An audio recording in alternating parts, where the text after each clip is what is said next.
brought to you by Summercool. Pack कर दे summer cool. Summer cool cooler हवा ऐसी छोड़े पूरी फैमिली को ठंडक से जोड़े। समरकूल लाइफ बनाए वंडरफुल। आबादी और अगर कहें तो भारत की आध्यात्मिक और सांस्कृतिक विरासत की भूमि भी उत्तर प्रदेश है।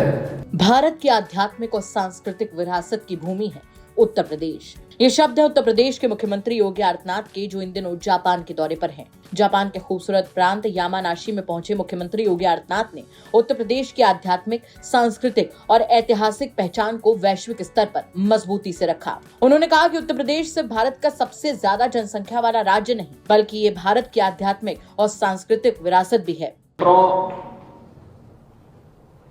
उत्तर प्रदेश भारत की आबादी का सबसे बड़ा राज्य है और 25 करोड़ की आबादी उत्तर प्रदेश में निवास करती है। जैसे प्रकृति की अत्यंत कृपा जापान के यामानाशी प्रांत पर है, इसी प्रकार की असीम कृपा प्रकृति की उत्तर प्रदेश पर भी है। भारत की सबसे उर्वरा भूमि, भारत का सर्वाधिक जल संसाधन,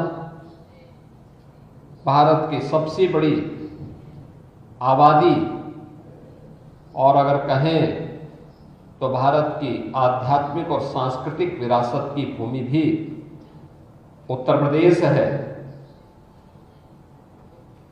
इन सभी सुविधाओं से संपन्न होने का लाभ उत्तर प्रदेश को प्राप्त होता है।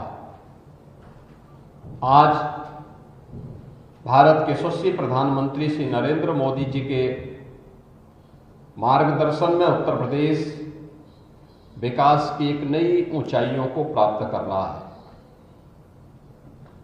हमने अपनी उत्तर प्रदेश की नीतियों को रिएक्टिव की बजाय प्रोएक्टिव बनाया है और उसके परिणाम हम सबके सामने हैं कि 9 वर्ष में हमने उत्तर प्रदेश की प्रति व्यक्ति आय को 3 गुना करने में, वहां की अर्थव्यवस्था को 3 गुना करने में सफलता प्राप्त की। सीएम योगी ने इस दौरान जापानी उद्योगपतियों और प्रतिनिधियों को उत्तर प्रदेश में निवेश के लिए आमंत्रित करते हुए कहा कि राज्य तेजी से विकास की ओर बढ़ रहा है और आध्यात्मिकता और आधुनिकता का संगम प्रस्तुत कर रहा है। उन्होंने ये भी बताया कि इंफ्रास्ट्रक्चर, एक्सप्रेसवे, डिफेंस कॉरिडोर और इंडस्ट्रियल कॉरिडोर जैसे क्षेत्रों में उत्तर प्रदेश नई ऊंचाई छू रहा है। इस दौरे का उद्देश्य केवल सांस्कृतिक संबंध मजबूत करना नहीं, बल्कि भारत और जापान के बीच आर्थिक और औद्योगिक सहयोग को नई दिशा देना भी है। अब बड़ा सवाल ये है कि क्या ये दौरा उत्तर प्रदेश में विदेशी निवेश का नया अध्याय खोलेगा? ये तो आने वाला वक्त ही बताएगा, लेकिन इतना तो तय है कि उत्तर प्रदेश की आध्यात्मिक पहचान अब वैश्विक मंच पर और ज्यादा बुलंद हो रही है। क्या कहेंगे सीएम योगी के इस भाषण पर आप कमेंट करके जरूर बताएं। ब्यूरो रिपोर्ट, यूपी तक।